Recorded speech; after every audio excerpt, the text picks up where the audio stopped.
Kita langsung ke Pak Tommy, Dubes Indonesia untuk Singapura. Kami ingin tahu Pak Tommy, bagaimana sebenarnya berkas yang harus dilengkapi? Apakah dari Singapura harus ada kriteria atau syarat khusus yang cukup kompleks sehingga itu yang memakan waktu sebelum nantinya diekstradisi?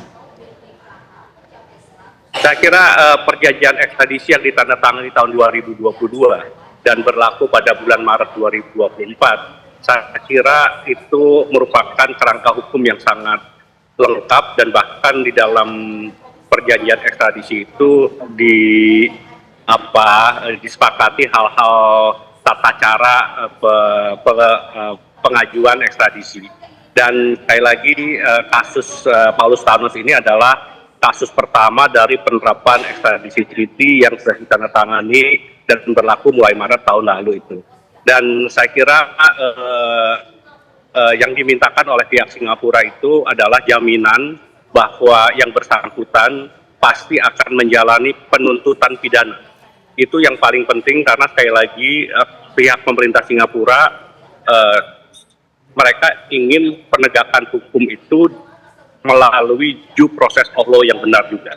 Jadi kepastian penegakan hukum merupakan prasyarat dari dilakukannya ekstradisi itu. Itulah yang kemudian harus dituangkan dalam surat permohonan ekstradisi yang diajukan oleh pemerintah Indonesia kepada pemerintah Singapura, dan nanti kemudian pemerintah Singapura akan memenuhi apa yang menjadi permintaan dari pemerintah Indonesia itu.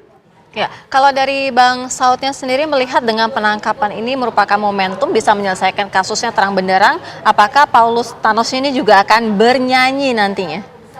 Ya, pasti akan ada perkembangan dong. Kalau nanti umpamanya dia hanya untuk bertanggung jawab pada dirinya, berarti penyidik nggak bisa mengembangkan case ini.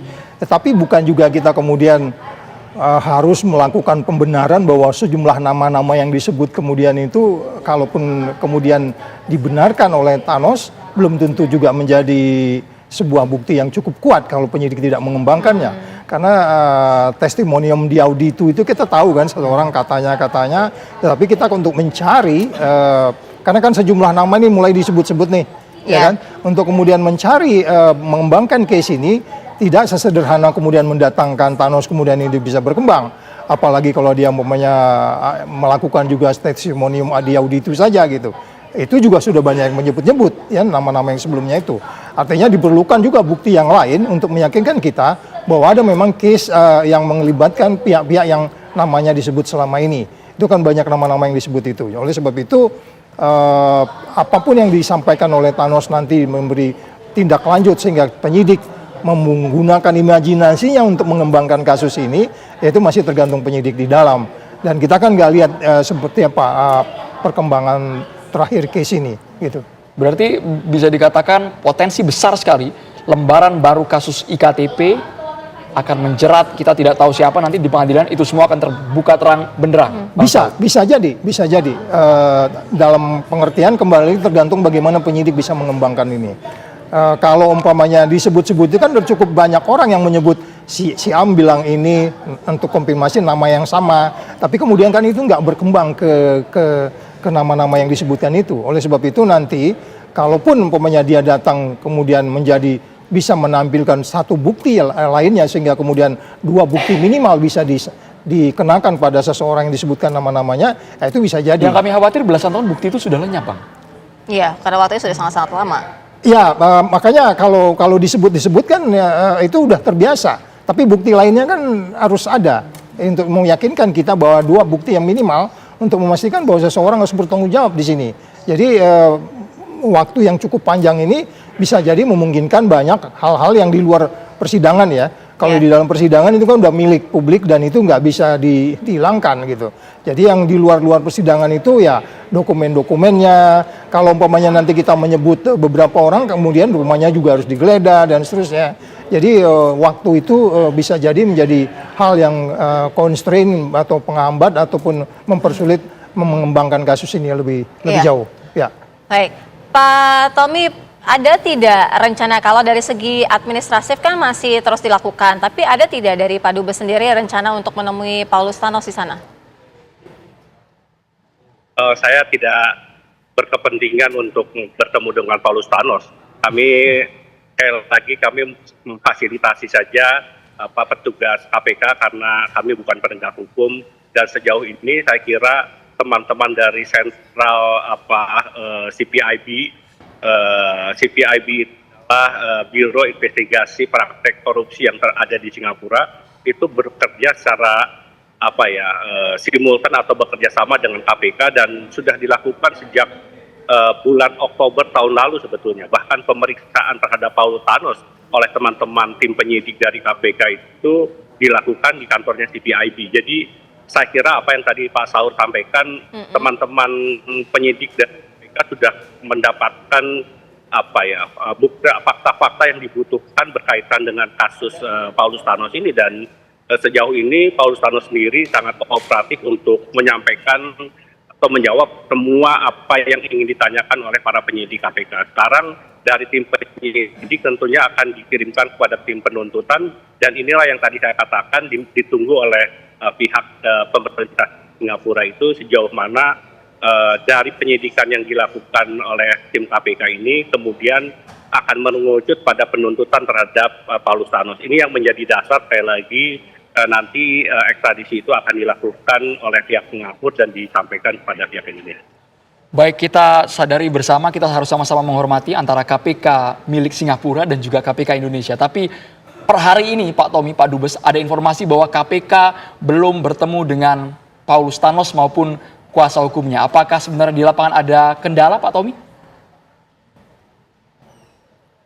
Sudah, KPK sudah bertemu dengan Paulus Thanos yang tadi saya katakan Oktober tahun lalu. Tim penyidik sudah bertemu dan melakukan pemeriksaan pada Paulus Thanos.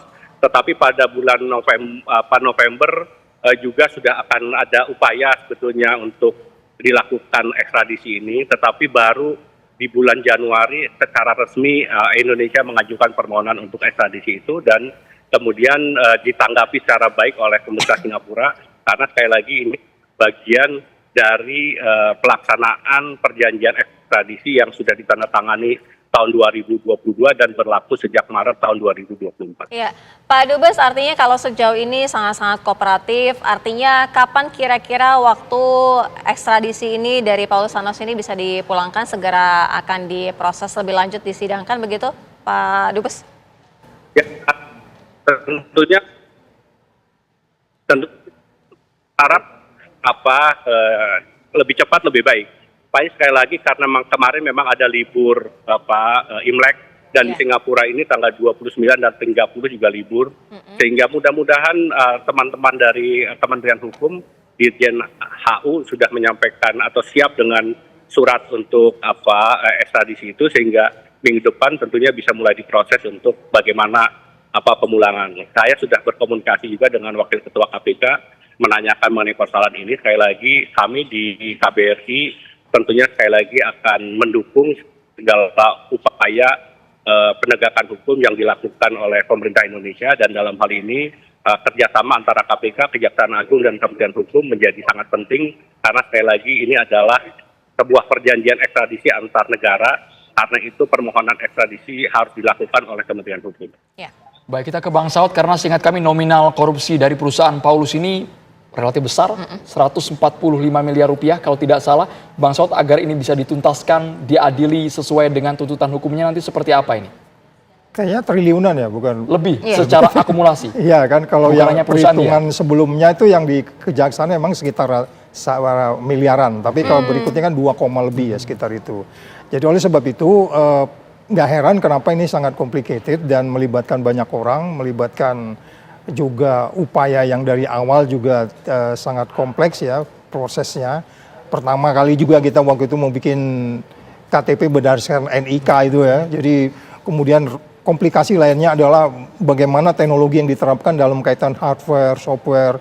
Ini juga banyak duel juga di dalam itu. Banyak vendor, siapa ya banyak ya, siapa yang megang hardware dan seterusnya, siapa yang memegang apanya juga itu, kartunya itu loh, kartunya. Jadi ketika itu kenapa makanya heran sampai belangkonya sampai ribuan ya, sampai ribuan halaman gitu. Jadi kita katakan bahwa kita maklumi bahwa kasus ini cukup kompleks dan melibatkan banyak orang, dan bagaimana ini bisa kita kembangkan ke depan, karena memang kerugian negaranya juga itu kan belum kembali tuh Jadi Iya. kita belum bicara juga nih apa namanya TPPU-nya nih, ya kan? Kalau kita lihat yang dihukum per orang itu pengembaliannya belum sesuai dengan kerugian negaranya.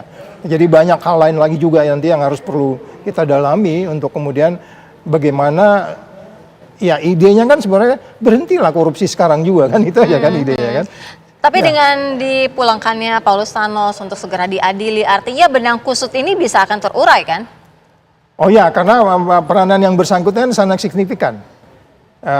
Kita kalau lihat di persidangan itu dan kemudian teman-teman penyidik juga memahami bagaimana signifikannya peran beliau dari awal, ya, kemudian turut bagaimana dia harus mendistribusikan hasil yang diperoleh untuk diberikan untuk kemudian menyuap beberapa orang, itu dia sangat signifikan di situ. Jadi itu mungkin tadi sesuai dengan pertanyaan tadi, ya. Bisa jadi ini akan membuka lebih terang lagi apa yang sebenarnya menyeliputi kasus ini di masa lalu. Baik, kita dengarkan dari Pak Duta Besar, Pak Tommy, harapannya seperti apa? Karena ini merupakan kasus pertama setelah perjanjian ekstradisi ditandatangani antara Indonesia dan juga Singapura. Jangan sampai ada anggapan Singapura surga para koruptor lagi kan Pak ya? Pak Tommy. Ya tentunya sekali lagi Singapura selalu berupaya untuk selama ini yang menjadi kekuatan Singapura itu adalah trust, dan sistem hukum di Singapura itu diakui oleh banyak negara, diterapkan secara baik, dan Singapura betul-betul berupaya untuk menghilangkan stigma sebagai safe haven. Karena itu bukan hanya Paulus Thanos, semua hal-hal atau orang-orang pribadi yang dari mancanegara yang dianggap melakukan tindakan yang bertentangan dengan hukum, pencucian uang misalnya, itu kemudian dilakukan tindakan. Belum lama ini ada 8 orang warga negara China yang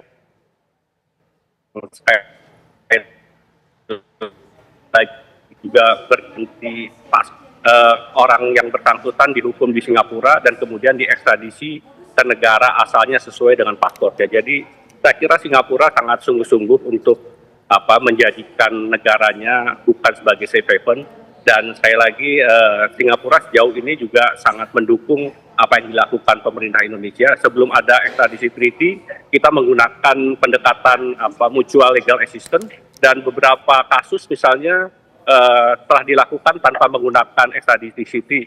Kita misalnya masih ingat kasusnya Adeline Lis, buronan juga puluhan tahun, ditangkap di Singapura karena melakukan pelanggaran imigrasi dan kemudian dipulangkan ke Indonesia, ke Jakarta, sesuai dengan permintaan Jaksa Agung.